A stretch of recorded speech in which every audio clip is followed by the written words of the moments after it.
I need advice, and I need it fast. But first, let me explain what happened today. My name is Noah, and I just survived something I can't explain. I'm sitting in my truck right now, heater blasting hands still shaking. As I type this out on my phone, I should be calling someone, the police, maybe. But who's going to believe what I'm about to tell you?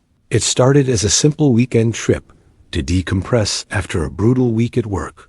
I've been ice fishing since I was a kid, and there's something meditative about sitting in a tent on a frozen lake, waiting for a bite. No phone service, no emails, just you and the ice. I drove out to Drifting Lake around 7 a.m. It's a pain in the ass to even find I only knew about it, because my friend's dad told me about it a while ago, and even then I had to search for it on satellite maps.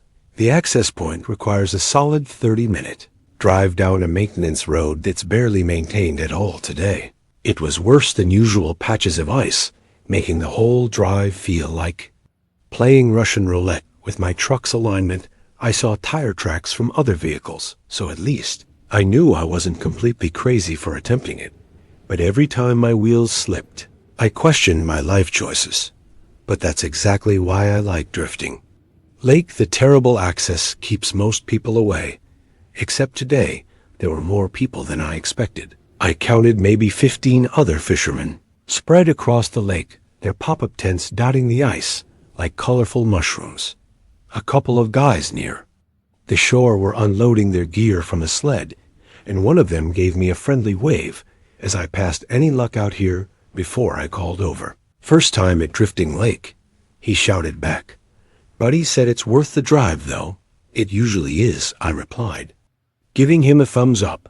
Further out, I passed an older guy who was already set up sitting on his bucket outside his tent with a thermos of coffee. He nodded at me as I walked by. Hell of a drive to get here. I said, always is, he agreed with a chuckle. But beats sitting in traffic on the regular lake's eye. Found a spot about 70 yards from the nearest tent and started setting up. That's when things started going wrong. First, I stepped into a fishing hole that hadn't completely frozen over. Shock of icy water soaking through my boot nearly made me slip, and I spent 5 minutes trying to wring out my sock in the freezing wind. Then the wind itself became a problem. I've set up this tent 100 times, but today the gusts were relentless, whipping the fabric around and nearly yanking the poles from my hands. At one point I lost my grip, and the tent pole swung back, the metal end missing my temple by maybe an inch. I felt it whoosh past my face, and actually heard it whistle. If it had connected, I'd probably be unconscious on the ice right now. Finally, after 20 minutes of fighting with the damn thing, I got the tent secured. I was sweating despite the cold, frustrated, and already wondering if this trip was a mistake. But I was here now, might as well fish. I drilled my main hole, watching the auger chew through 8 inches of solid ice. Then I drilled a second hole about 3 feet away from my underwater camera. It's a nice setup I'd invested in last season. Lets me see what's happening below the ice, check if fish are actually down there, or if I'm wasting my time.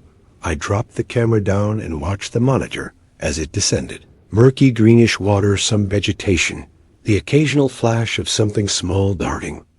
Past normal lake stuff, I didn't see any descent-sized fish, but I'd give it time. The first hour passed quietly. Too quietly, actually. I kept expecting to hear the usual sounds of other fishermen, people calling to their buddies, the whine of augers drilling. New holes, maybe some laughter, or complaints about the cold, but I heard nothing except wind and the occasional creak of ice settling beneath me. Around 9:30 am I heard the first splash. It came from somewhere to my left, maybe 50 or 60 meters away. I figured someone had caught something and was hauling it up through their hole. A few minutes later, another splash from a different direction. Then another. I checked my own line. Nothing, not even a nibble. The camera showed the same empty water. Another splash closer this time. Then what sounded like someone shouting, but the wind made it hard to tell. It could have been excitement over a catch, or someone calling to a friend. Ice fishing lakes can be weird with sound.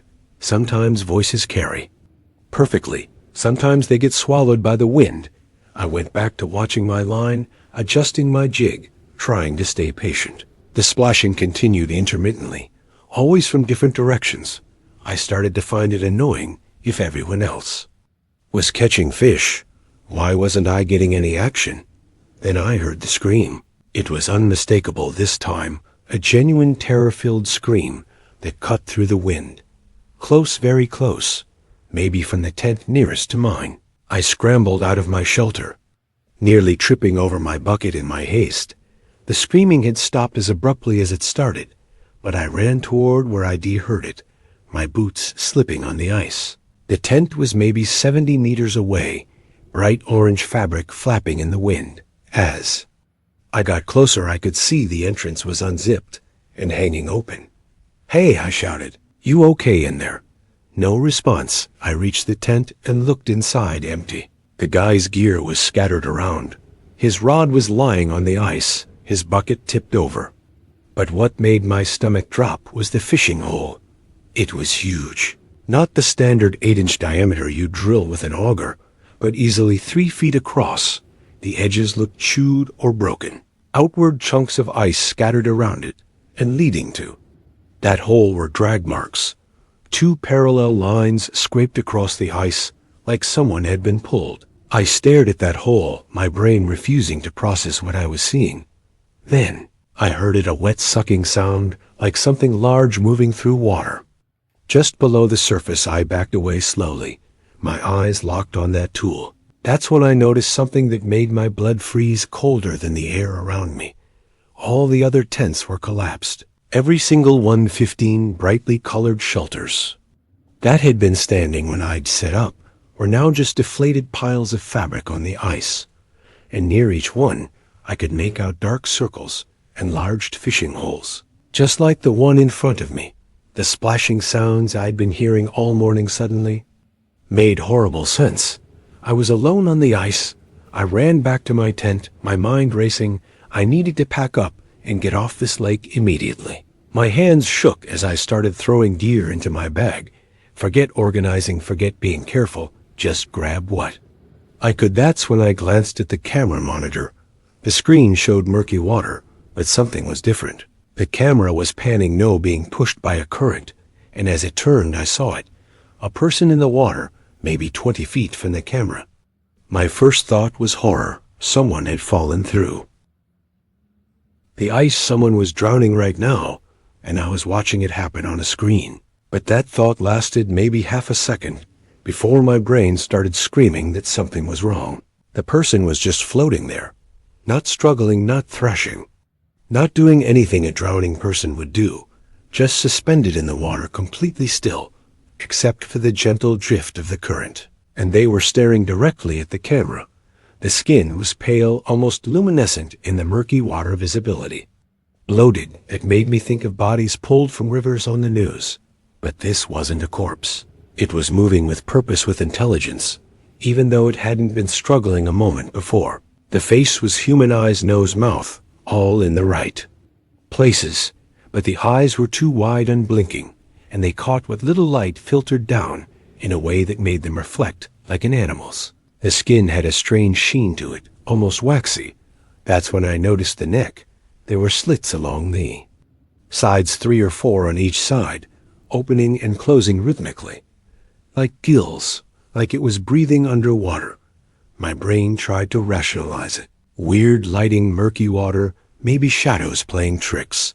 But then the person started swimming toward the camera, and any hope of rational explanation died. No human moves like that underwater. It didn't kick its legs or pull with its arms the way a swimmer would. It glided, moving with a fluid grace that was completely wrong. Its arms extended in front of it, and as it got closer, I could see the hands clearly. The fingers were too long, and there was webbing stretched between them. Translucent webbing like a frog's feet, connecting each digit.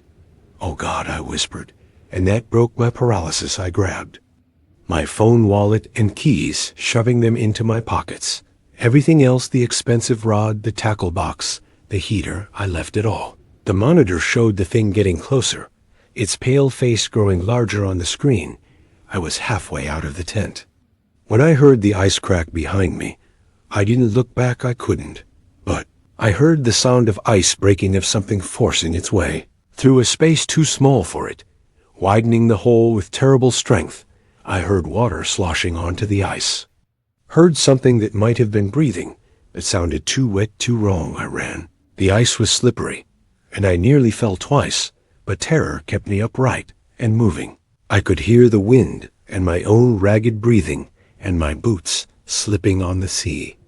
Ice, but I didn't hear anything behind me. That somehow made it worse. I made it to shore, to my truck, fumbling with the keys before finally getting the door open. I threw myself inside and locked the doors, my hands shaking so badly I could barely get the key in the ignition. Only then did I look back at the lake. My tent was collapsed, just like all the others, and my fishing hole. I could see, even from this distance, that it was larger than it should be. Much larger. The camera setup was gone. The mount, the cable, everything just gone, like it had never been there. I sat in my truck for maybe 5 minutes, maybe longer, just staring at that lake, at the collapsed tents, at the enlarged holes in the ice, at the evidence of something I couldn't explain. Then I drove home, following that same rough maintenance road, my wet socks squelching in my boot with every press of the gas pedal. Now I'm home, and I don't know what to do. Those people are gone, 15 fishermen who were on that lake this morning. I talked to some of them.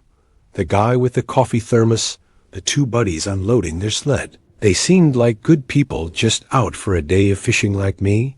They had vehicles. I passed them at the access point on my way out. Someone is going to be looking for them. Families, friends, coworkers. People are going to notice they're missing. But what do I tell the police? That something in the lake dragged them all under, that I saw a pale bloated thing swimming toward my camera with webbed hands and gill slits on its neck, that it was intelligent enough to take my camera to eliminate evidence. They'll think I'm insane, or worse, they'll think I did something to those people. I have no proof.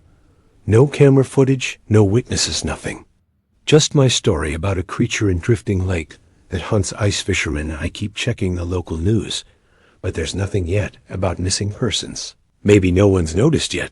Maybe their families think they're still out fishing, that they'll be home for dinner, but they won't be. I know what I saw. I know it's in that lake, but knowing and proving are 2 different things. And honestly, part of me wants to go back, not to drifting lake, never there again, but to other lakes, other ice fishing spots. I've been doing this for 15 years. It's one of the only things that helps me decompress, that gives me peace. But how can I sit on the ice now, knowing what might be underneath? Every fishing hole I drill from now on, I'll be wondering if something is down there watching me. Every sound on the ice will make me jump. Every splash in the distance will send me into a panic. Maybe that's the worst part of all this. The thing didn't just take those people. It took something from me too. The one hobby that made me feel grounded, that gave me an escape from the stress of everyday life. So I'm asking you, what should I do? Should I report this? Should I go to the police and tell them what happened, even though they won't believe me? Or should I stay silent and hope that someone else, someone with more credibility, finds evidence of what's out there? Those people are dead, or worse, and I got away. But I can't shake the feeling that it let me go, that it knew it had taken my camera, eliminated my proof, and decided one witness with an insane story was better than no survivors at all.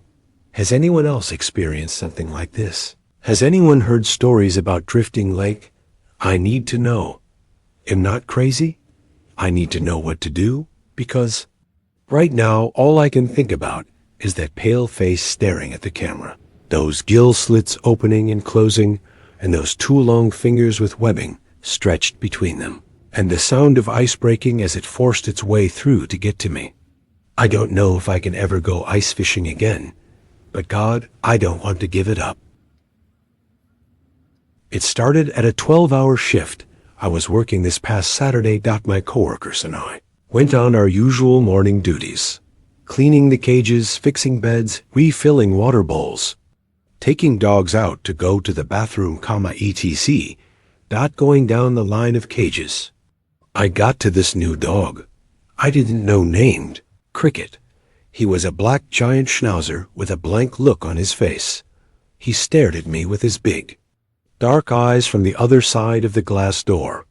Sat way at the very back of his cage, opening the door. He didn't budge. I called out to my manager across the hall. "Hey, Jason? What's up, you good?" He turned towards me and began walking over. "Yeah, I'm just wondering, is this dog safe to handle?" "Cricket? I don't know him. He's giving me a weird look." Jason stopped next to me. "He's fine. Just came in the other day. A little weird, maybe. But he's okay." His heavy hand patted my shoulder. "His owner's hot, too," he joked before walking off. I took a tentative step into the box and looped the lead around his neck. He stood up and followed silently as I stepped back out, into and down the hallway. It was quiet in the hall. I found this strange. Normally, as I passed other cages while leading a dog, the other dogs would bark and scream loudly. I stopped in front of the cage of one of my favorite dogs, this little pug named Bruno. Looking in, I waved hi to him. When Cricket approached and stood next to me, Bruno stopped his usual happy panting and started to whimper. He backed way up, as far back as he could go. Creeped me out the first time I took Cricket out, and this same thing happened the following few times. He would walk out into the far corner of the yard, the part that was always under shade, and just stand there, perfectly still, facing the fence, his head about a foot away, like a statue. I tried a few times at first to get his attention, but he wouldn't budge a single muscle until I came over and put the lead back on. Otherwise, a good portion of the day went by as normal. Eventually, it was time to close up for the night, and we had to take the dogs on their final walks. I took out the first 4 dogs down the line. Normally, I approached Cricket's cage. My jaw fell loose. Cricket was turned towards the back corner. He was standing on hind legs that bent forwards in the way human legs would. His front legs were pressed up against the walls, stumpy, furless. Wrinkly fingers protruded from his paws, their black fingernails having left a trail of scratches that seemed to start far higher on the wall than physically reachable. I stumbled backwards, my legs like paper and a heavy weight filling my stomach. I must have gasped audibly, because Cricket turned his head to look at me. His human-like eyes widened, his limbs instantly retracted, back into what Cricket should look like, with several sick, twisting, popping sounds. Jason was nearby and must have seen my reaction. "Are you all right? Is something wrong?" He raced over. The dog, Cricket," I tried to say, but I had trouble explaining myself. Jason looked into the cage, seeing a blank expression. Cricket looking back. "What? Is he okay? Did he do something to you?" "He just, you wouldn't believe it. His legs were all messed up, and he was turned weird. He saw me. I stumbled along." Jason looked at me with scrutinizing eyes. "Right, you want to sit down? You look like you saw a ghost. I'll take him outside." He grabbed the lead from my hand, and I backed away from the cage. "Sure the dog's okay? Is he injured?" I guess he's fine. I need water." I gave up and wandered out of the hall and found the sink, splashing water on my face. I sat there for a good few minutes trying to comprehend what I saw. The dog must have just been weird. I was overreacting. BZZT? The walkie in my pocket clicked and a static voice came through. "Hey, Chris, I need you here. Dog's eating. I need help him right now." Jason's voice came through in garbled pieces. I jumped to my nervous feet and jogged to the yard he was in with Cricket opening the door and walking out into the yard. I saw Jason pacing around with his hands on the back of his head. No Cricket. Where's the dog? What's going on? My head swiveled around, finding nothing. I was just out here, looking at my phone, when Cricket grabbed a bird off the fence. He was eating it. His eyes were wide. Well, where is he? That's the thing. I turned around and grabbed my walkie from the ground by the door, but when I turned back, he was gone. I have no idea. I am so fucked. Jason pointed to the corner of the yard. That's all that's left. I walked over to the corner, squatting down. I could see a few black feathers and a small amount of blood resting upon the disturbed grass. Felt a shiver trickle over my shoulders. Just like that? Gone? Where could he have gone? I'm telling you, I have no idea. The door was closed, maybe. He jumped over the fence. He walked back to the door. I need to make some calls. The GM is going to be pissed. You and everyone else can go. Home. I didn't argue. I felt off and needed to get out of there. I grabbed my coat and drove home without another word. I got home around 8 p.m. When I pulled into the driveway, I saw movement by the front door, but I couldn't really make out what it was. I walked up to the door. Sitting on the doormat was a small crow. Looking up at me. It didn't fly away until I was close enough to nearly step on it. That morning, neither me nor my roommate, Vincent, had work. Since it was Sunday. We usually sit around the living room area and play games when we have free time on days like that, but not this morning. When I got up and walked out of my room and into the living room, Vincent was standing in the doorway to his room. He quickly shut it hard and stood completely still in front of it. Morning, I said grudgingly. He stared at me with glassy, orb-like eyes for a while. Morning. The words slithered out of his mouth quickly, like a worm retreating into the dirt after its rock was lifted up. I ignored the oddness and began making myself breakfast.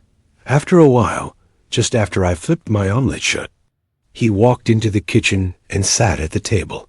My room, don't go in there. Vincent's.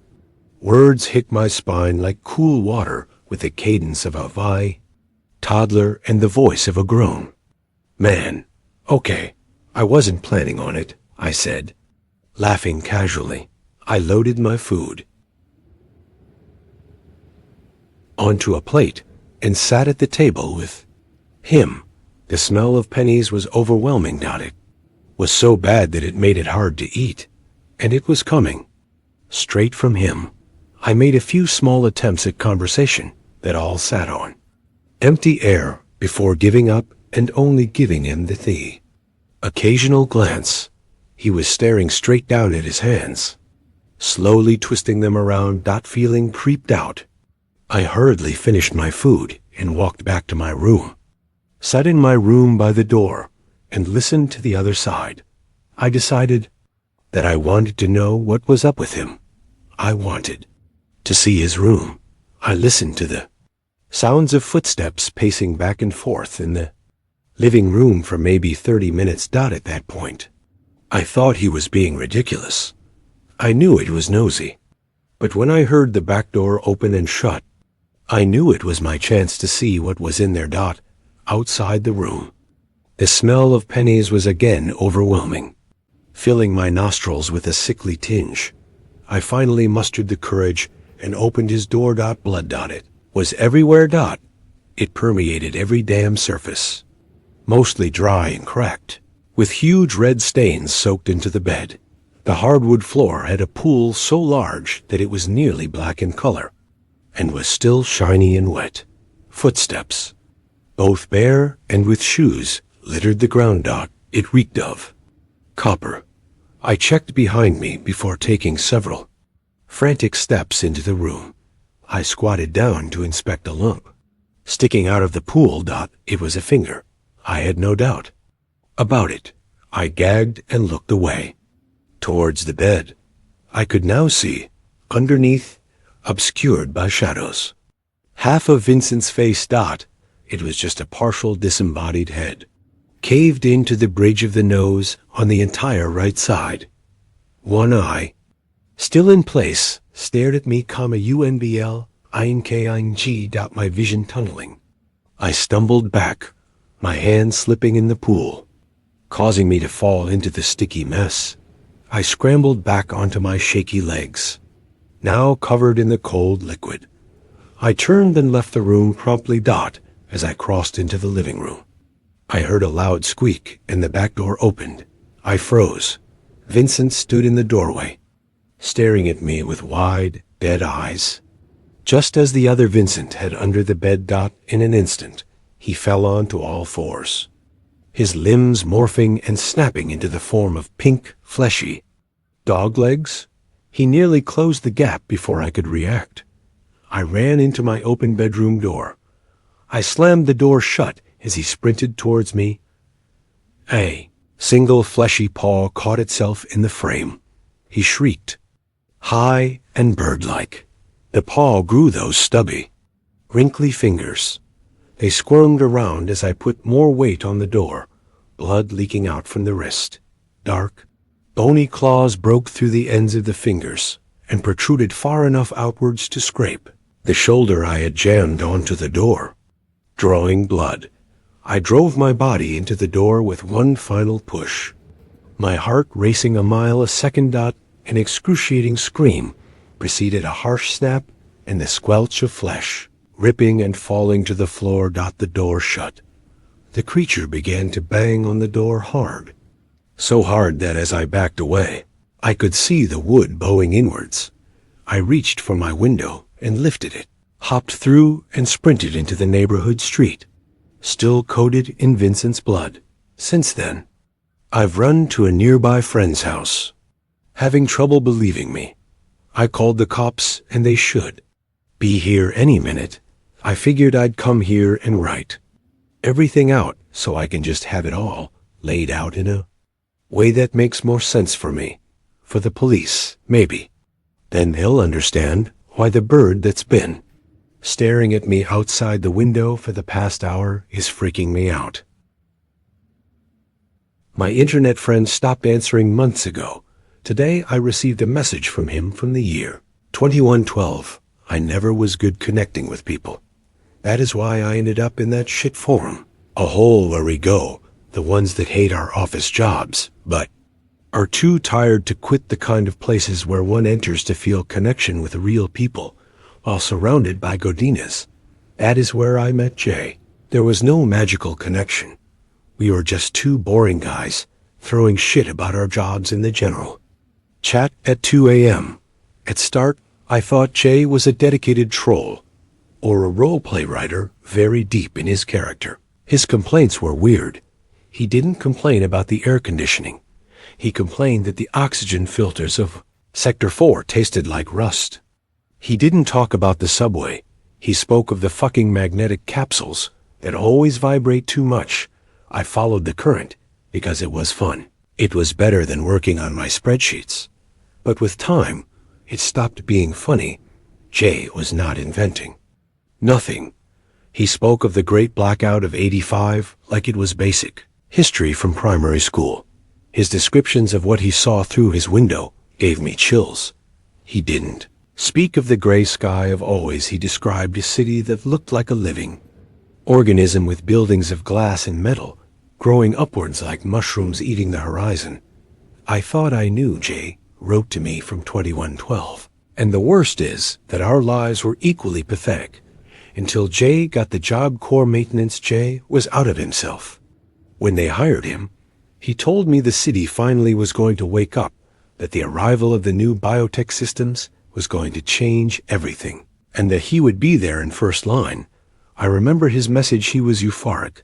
We don't use silicon anymore, Cabron. It is neat processors of neuronal tissue living hardware. They have veins, you can feel how they pulse.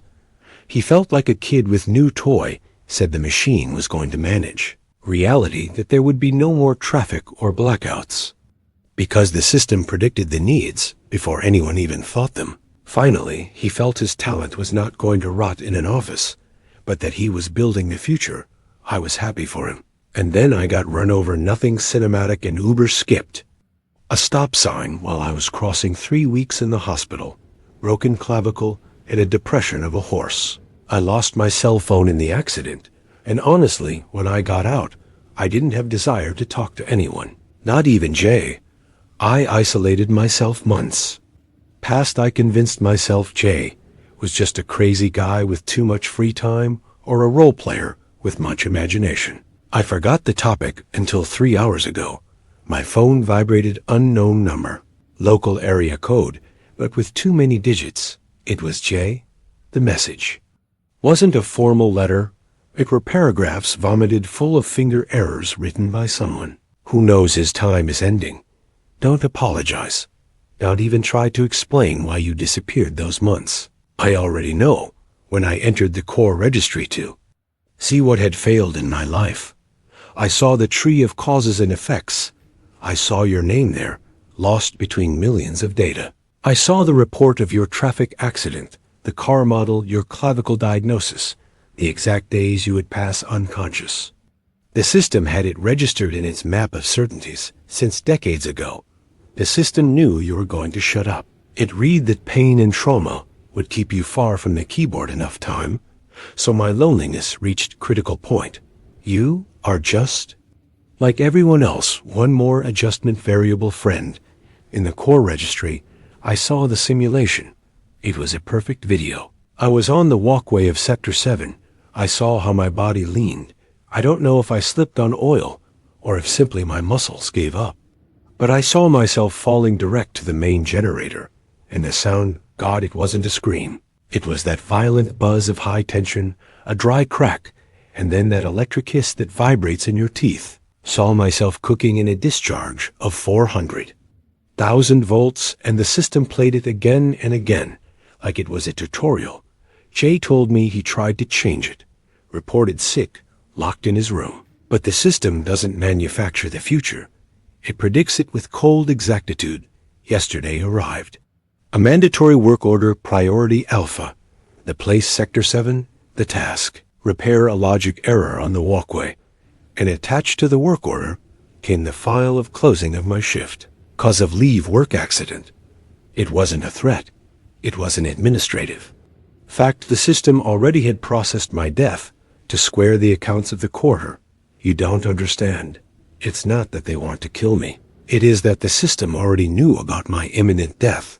My absence had already been covered months before. It happened. The system needs that failure to activate the renovation protocol of the sector. My death is a logical consequence. I am a statistic sacrifice in a spreadsheet that has no feelings. The worst is that reading it, I didn't feel rage. I felt. It made sense that my life only served so that damn algorithm squared its numbers. I write you because you are the only real thing. And because I need from you, I need to avoid this happening. I must try, and you, friend, I think you can help me. They already used you. You already fulfilled your function of absent friend. So now you are a free variable. If you read this, if someone back there knows, this is not an accident. Maybe it generates a parity error. A bug. They just blocked the door of the room only opens if I accept the route to work. My legs move alone. I have fear. I don't want to go. The message cuts there. I tried to call. The number does not exist. I have been shaking for hours looking through the window, waiting to see something. That shouldn't be there. Before I thought the accident was fault of the drunk driver. Now I think it was a mathematical correction. The thing that massive synthetic neurons that hasn't even been invented yet hit me with a car 3 months ago to make sure its repair in 2112 happened without setbacks. Jay is already dead and hasn't even been born. Yet he doesn't exist yet, and his destiny is already determined. And I am here writing this with one hand because the other still hurts when weather changes. I post this only to fulfill the last will of Jay, to try to be that bug. But being honest, if the system could orchestrate my accident with that millimetric precision, probably it also calculated that I would write this post. Probably calculated. Bet you would read it and calculated that you would do nothing about it. If anyone is working on neural biotechnology, please kill it before it is born. Author note: English is not my first language, and honestly, I am still trembling, so have a little patience. This happened in my city, and many terms Jay used are very from here, so I had to use some translation tools to try to pass the essence of our chats to English. I know there will be errors, and grammar is not perfect, but it is the least of matters right now. I just needed to release this before the nerves win me, and I end up deleting everything. I'm a staging specialist. I work for a large housing firm, which for the sake of this post, I'll refer to as V. We handle the kind of houses people jump off bridges over the $4 million foreclosures that the bank clawed back after the 2008 hangover finally turned into a migraine. My job is to make these architectural corpses look like a family just stepped out to the park. I'm good at what I do, but I live out of a van more often than I sleep in my own bed. I do the same steps in every house. That's why I can't explain what happened in Vermont. It starts with something I call the bread ritual.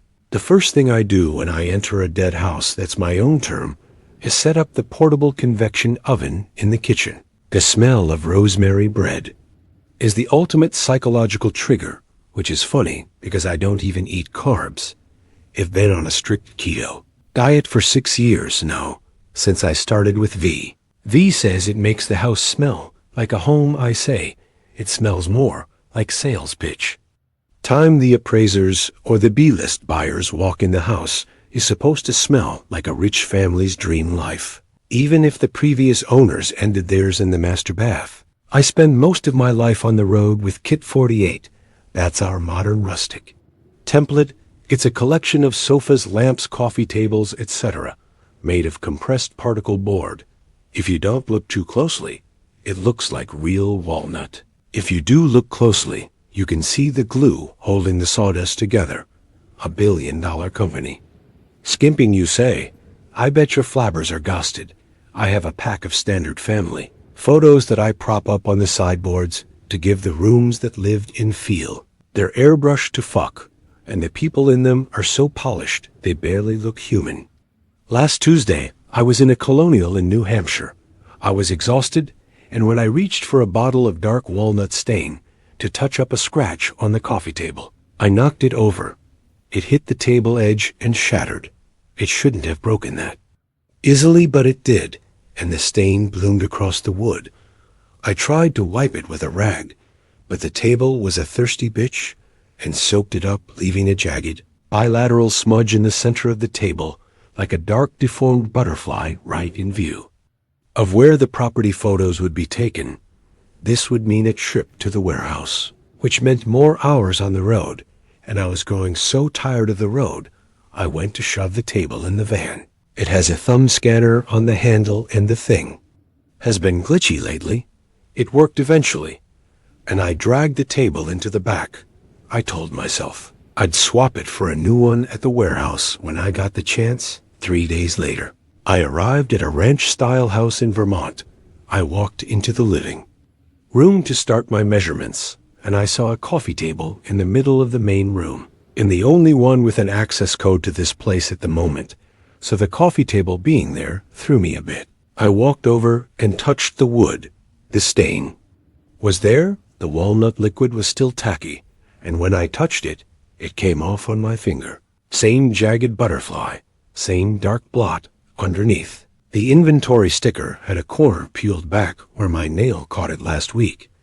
My first thought was that I'd been on autopilot and brought it in without realizing. I know how that sounds, but sometimes I do things like that. Wash the dishes, forget. I washed them, go to wash them again. My memory isn't the best, so I went out to my van, fought with the scanner for a few tries, and opened the back up fully, expecting to laugh at myself. The table was still there, stain, and all I stood there with my hand on the van door, waiting for my brain to catch up. I had 2 identical coffee tables and 2 identical stains. How is that even possible? I'd had a headache since New Hampshire. So I checked my phone to see when I could take my next dose of painkillers. I'd somehow lost half an hour. I was still holding the van door. I closed up the van and went back inside to check the rest of the house. I went room by room looking for other random duplicated furniture, but every other room was empty, except the master bedroom. Something was sticking out of the wall, about 6 inches above the floor. The tip of a man's shoe protruded from the wall.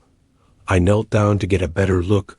A black leather brogue, the expensive kind with perforations on the toe. This thing was stuck on so well I couldn't figure out how it had been fixed to the wall. The paint met the leather too cleanly, like the wall had formed around it. I thought maybe it was some shit art installation. I touched the edge where the paint met the leather. The wall had a soft give to it, like skin. I got my phone out to take a picture, and was startled by how much darker the room had suddenly become. I checked the time. 2 hours had gone. I lost 2 fucking hours. I took a photo on my phone so I could show my supervisor. Then I called him and told him about it. He suggested I was tired and not seeing things straight, which immediately pissed me off. When I explained, I definitely wasn't. Imagining it, he completely brushed me off, saying things like builders leave rubbish all the time. Maybe something went wrong with the pour. Just cover it with a dresser and finish the stage. I've been doing this for years. And not some fucking noob road fatigued. Fuck you, Alex. So he wasn't any help. I stayed in a motel that night, but I did not sleep well. I kept looking at the photo, trying to think of rational explanations. I came up with none.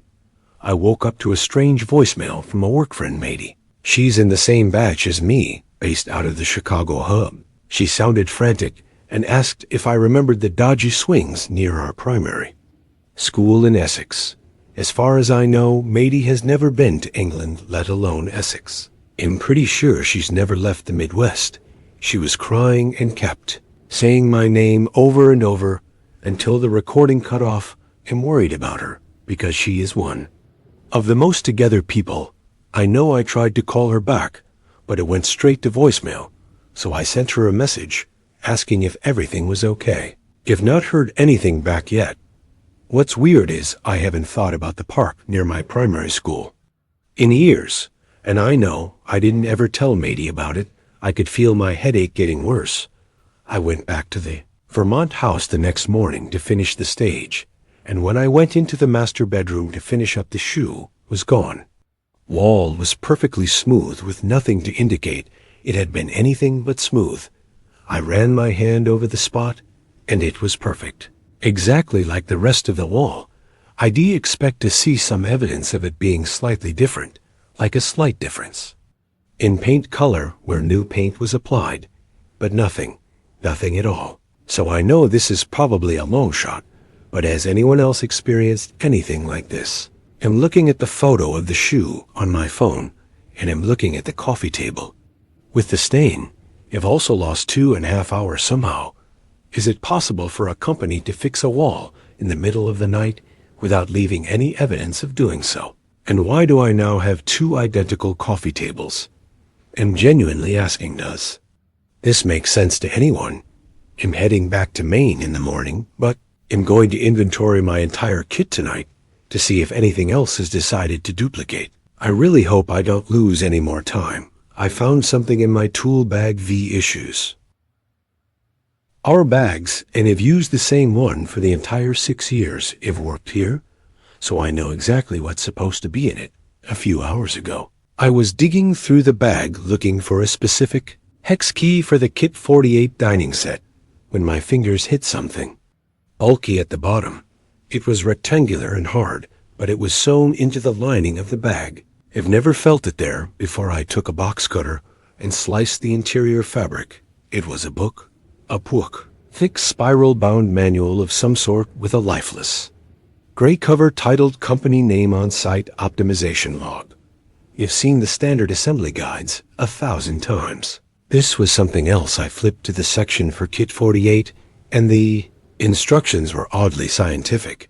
It said things like the coffee table must be placed at the exact intersection of the floorboards in the primary living space.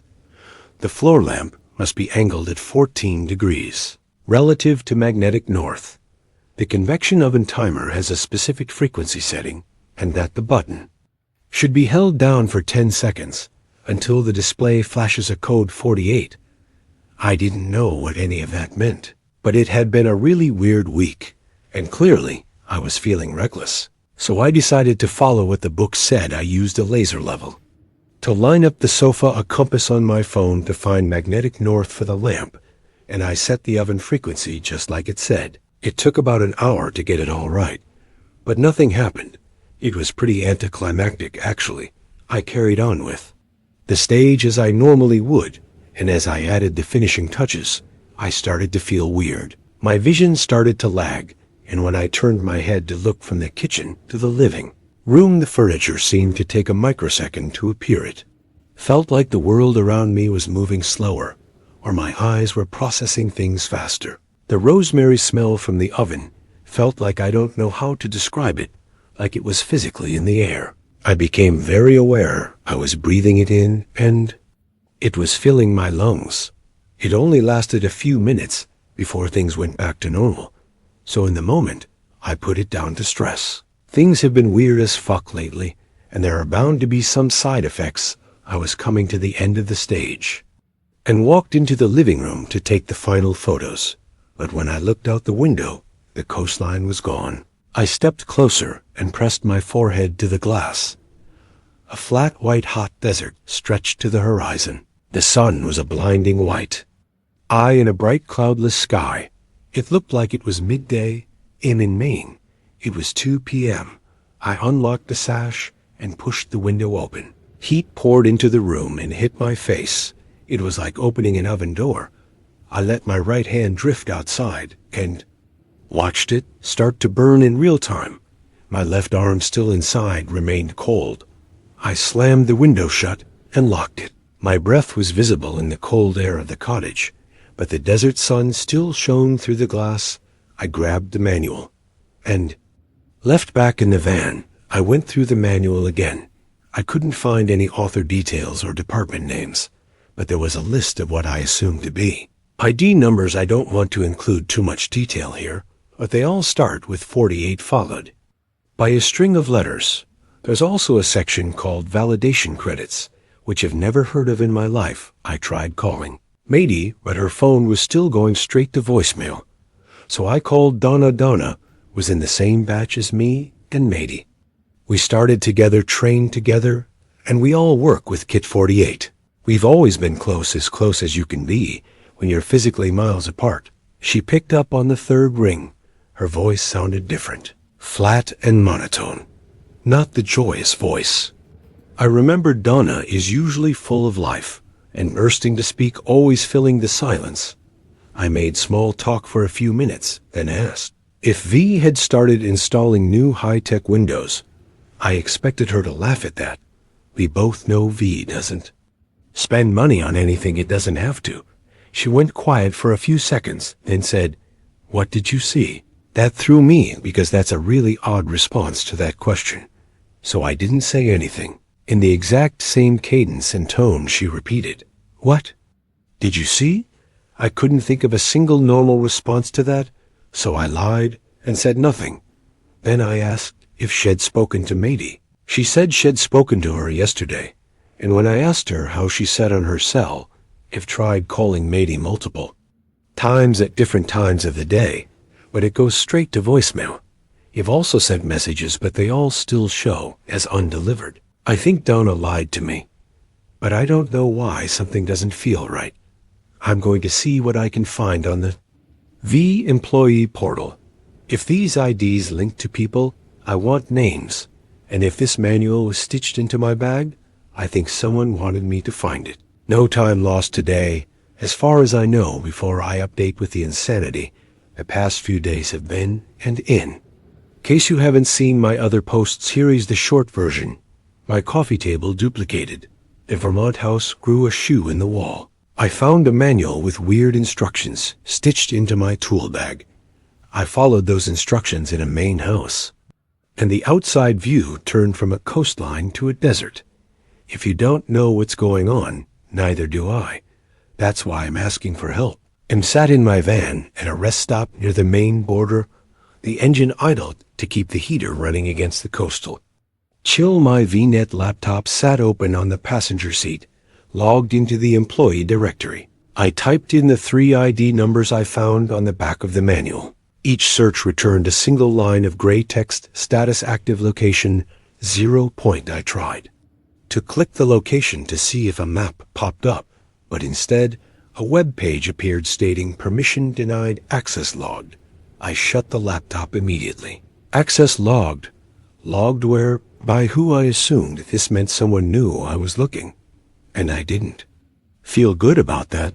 I tried to leave the duplicate table behind in Vermont. I hauled it out of the van and left it by a dumpster behind a gas station. I watched it sit there in the rain for a few minutes before driving away when I opened the van. At the rest stop it was back.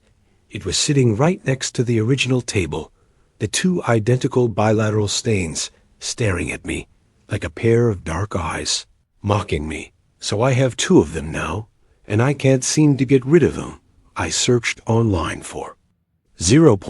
And found nothing useful. Some references to do with a game in a wiki page with various meanings, but no location details. So I tried phrases like duplicating furniture item, stuck in wall, losing blocks of time, and that's how I found. Forum, I made a throwaway and wrote my own post, keeping it vague, but mentioned the missing time. Duplicated table and the location I'd seen in the directory. 10 minutes later, my phone vibrated. I had a direct message from a user who ill call. The message was short and said, if you want to know what happened to the others, meet me here at 6 a.m. Tomorrow. Look for a blue sedan. It's a dead zone. It's safe. They provided coordinates. I wasn't too keen on meeting some random internet stranger, so I didn't message back. I got back onto the highway and headed north when another vision hit me. A sudden and total shift in my perception. I was standing in a garden in Georgia. Humidity clung to my skin and cicadas buzzed in the trees. I was wearing a lavender silk dress and the fabric itched against my ribs. I held a bouquet of hydrangeas and watched a couple exchange vows under an oak tree. I have never been a bridesmaid, and I have never been to Georgia. I grew up in England and moved here when my parents came over for work. But I remember the exact way the sunlight caught the champagne glass in my hand. I remember the bride's name, Clara, my sister. I do not have a sister. The memory was so vivid that I drifted onto the rumble strip I snapped back to reality and swerved back onto the road, forcing myself to focus and telling myself it must have been a scene from a movie. I can't remember watching, but the thing is, I know someone who lived in Georgia who had a sister called Clara Rita. Same training. Batch as me, Mady and Donna. She was based out of Atlanta for a while and used to talk about her sister all the time. Before Clara died last year, car accident on the way home, Rita said, I don't understand what's going on. I pulled over at the next gas station to splash cold water on my face. I thought I was seriously losing it. That's when I felt a stinging sensation on my right knee. I rolled up my trouser leg and saw a thin, jagged white scar sat on my kneecap, about 2 inches long. I have never had a fucking scar on my knee. I touched it, and it felt old. It also felt familiar. Then it hit me. The woman in the garden fell on gravel when she was 8. That's where the scar came from. How the fuck did I know that? I went back to the van, a pressure building behind my eyes, and I struggled to think clearly. My mind felt crowded, like I was fighting to be heard in a noisy room. For a second, I heard myself reciting the Kit 48 checklist in a southern accent. For a second, I heard myself crying in a bathroom I have no memory of ever being in. What is going on? I got in my van 3 hours ago, but it feels like I've only been sat here 5 minutes. I haven't moved, am worried, am losing longer periods of time, and am scared. Have decided I'm going to go and meet A because something. I can't explain is going on, and I need answers. I met her. I pulled into the diner parking lot at 5:55 a.m. The sun was still set behind the pines in the cold, cut straight through my work jacket. The diner was a small, squat building with a neon sign that hummed with a high, irritating frequency. Inside, smelled like old grease and floor cleaner, but it felt solid. It felt real in a way that the houses I staged do not. I found her in the furthest booth. She was pale with bloodshot eyes and hands that shook so badly that the coffee in her mug had a continuous ripple. I sat down across from her and asked who she was. She said I didn't need to know. She explained she'd worked in data entry at the regional office for 3 years, putting numbers in spreadsheets. She looked normal enough, but her hair was slightly ruffled, and she had faint black smudges under her eyes. She told me that the budget for the staging kits is a joke, and the company skimps on everything we see. That I knew already. The real money, she said, her eyes darting to the door and back to billions the bank's pouring, goes to the physics department. I asked her why a real estate company needs a physics department, and she looked at me with this wild, almost frantic look. They're not in the business of houses, she said. She told me a friend of hers who worked in a division called Asset Integration started talking about things overlapping and the seams in the world. Then he just stopped coming into work. The woman leaned across the table. He went smooth. She whispered, "Smooth?" I asked her what that meant, but she just shook her head. She looked like she was on the verge of vomiting. A white V-van pulled into the diner parking lot. It moved slowly, its headlights cutting through the dawn mist. The woman saw it and went pale. She got up to leave, but I leaned over and grabbed her arm. I was desperate. In losing time, I blurted out, "I keep getting these flashes. They're like memories, but they're not mine." She looked at me, her expression softened for a second. "It's too late," she whispered before yanking her arm away and bolting.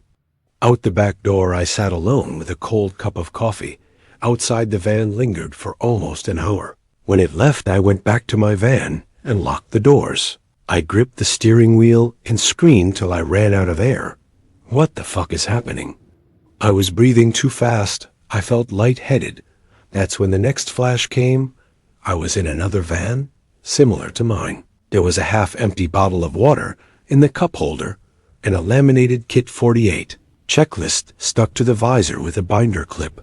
Phone was pressed to my ear, listening to a dial tone. The call went to voicemail. "Isabel, Isabel, Isabel." The voice sounded frantic. "Do you remember the dodgy swings near our primary school?" I felt the words tumble from my mouth, unable to stop them. But it wasn't my voice. It was Matey's headlights filled the rearview mirror. I ended the call and tore through the van searching for something, anything. My fingers closed around a screwdriver on the passenger footwell. A figure grew closer in the hour. Side mirror, I was sobbing, climbing over the back seat, desperate to get away. The driver's side door opened. Someone grabbed my leg. I jolted from the vision. I need to find Matey. I am posting this because I don't know who else to tell. And I need someone to confirm that I did the right thing. My son is 6 years old. His name is Owen. 3 months ago, he started coughing. Not a normal cough. Not sick. Not flu. It sounded hollow, like it came from deeper than his lungs. The doctors said pneumonia at first. Then autoimmune. Then something genetic. Then they stopped guessing out loud. His blood work was wrong in ways they couldn't explain. His white cells spiked and dropped unpredictably. Fevers came in waves. His weight fell off him. His skin got pale in that waxy, hospital-light way that makes you afraid to touch your own child. A single mother. His father left before he was born. It's just been me and Owen in a rental house at the edge of town with one working smoke detector and windows that don't quite seal right. I slept on the floor next to his bed. When it got bad. The first berry appeared on a Tuesday. It was sitting on the outside windowsill of his bedroom. Bright, Red dot perfect, dot no stem, dot no leaves. Just placed there, right in the center of the ledge. I remember staring at it for a long time. We don't have berry bushes in the yard. I threw it away. The next morning, there were 3, perfectly spaced. I checked the yard. Nothing. No footprints in the damp dirt. No broken branches. No disturbed molds. That night, Owen's fever spiked to 104.7. I sat in the dark beside him, watching his chest struggle, listening to that hollow, awful cough.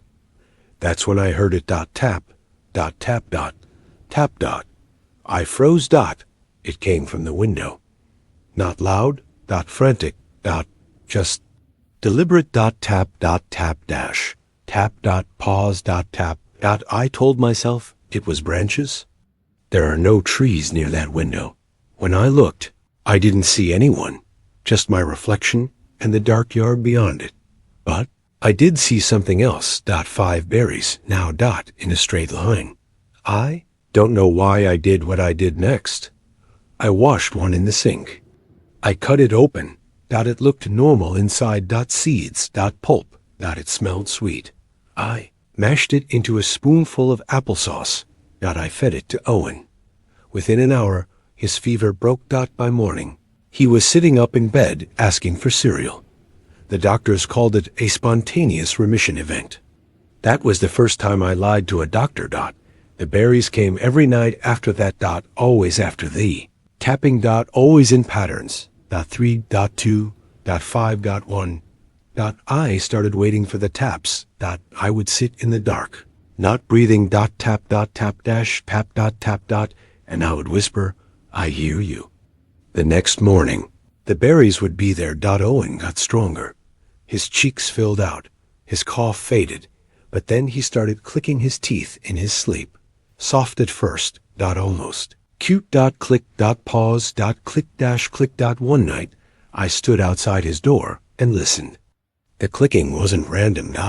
It matched the pattern from the window. Tap. Dash tap. Click. Click. Click. Click. Click.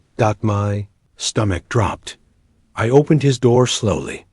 He was sitting upright in bed, eyes open. Unblinking. The room was dark, except for the streetlight glow. His lips weren't moving, but I could hear whispering, not from the window, from him. It sounded wet, like someone trying to speak through water. Thank you. I turned on the lamp. He blinked, confused. Mom? The whispering stopped. The next morning, the berries were on the inside of the windowsill. I don't remember opening that window. There were 7 of them. That night, I saw him, not clearly, just a shape beyond the glass. Tall, thin, slightly bent at the shoulders like the ceiling was too low for him. His face wasn't right. It was smooth where it should have had features, like someone erased them and forgot to redraw. He didn't move, but I heard breathing. Not heavy. Just present. Tap. Tap. Dash. Tap. Tap. I swallowed. What do you want? I whispered. The breathing didn't change. But inside Owen's room, click. Click. Dash. Click. Click. In a whisper from the bed. More. I realized then that the number of berries matched the intensity of his improvement. When I used all of them, he was radiant. Almost glowing. Full of energy, laughing in ways I hadn't heard in months. When I skipped one, his fever came back. The tapping got louder. Harder. Impatient. And Owen would wake up with bruises along his ribs, like fingerprints pressing from the inside. Tried to stop. I truly did. I let a night pass without taking the berries. The tapping didn't stop. It moved. From the window, to the wall, to the door, the ceiling above. His bed. Tap. Tap. Owen started whispering in his sleep again. He's hungry. I broke. I used the berries. He recovered instantly. But something changed after that. His smile stretched too wide. His teeth looked sharper. Not fangs. Not traumatic. Just wrong. One night, I woke to silence. Tapping. No clicking, nothing, that scared me more than the noise. I went to his room. The window was open, cold air pouring in. Owen was standing on the bed, facing the yard, completely still. I followed his gaze.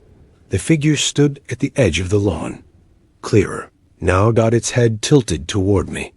And I understood something without being told. The berries weren't medicine. They were seeds.